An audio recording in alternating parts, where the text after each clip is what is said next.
तकदीर माँ मोर मयारू नहीं है मोर तकदीर माँ। माया लिख नहीं है जी हाथ के लकीर माँ, माया लिख नहीं है जी हाथ के लकीर माँ। मोर मयारू नहीं है मोर तकदीर माँ, मोर मयारू नहीं है मोर तकदीर माँ।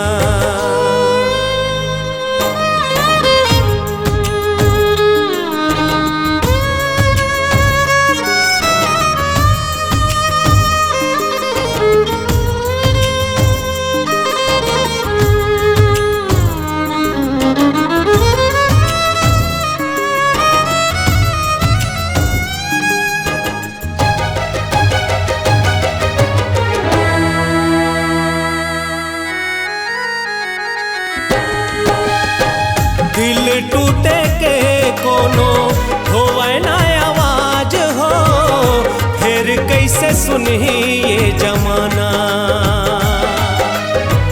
सुर नहीं है गीत नहीं है मुक्का हो गे साज हो, मन पगला रोवत दीवाना।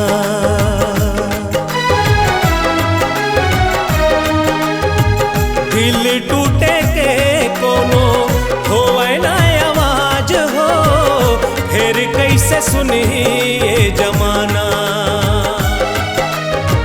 सुर नहीं है गीत नहीं है मुक्का हो गे साज हो, मन पगला रोवत दीवाना।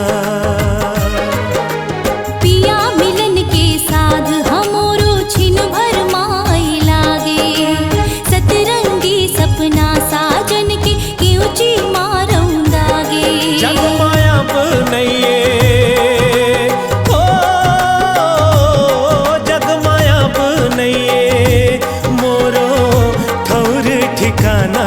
अब जिएला पर ही, अब जिएला पर ही पीरतिया के पीर माँ।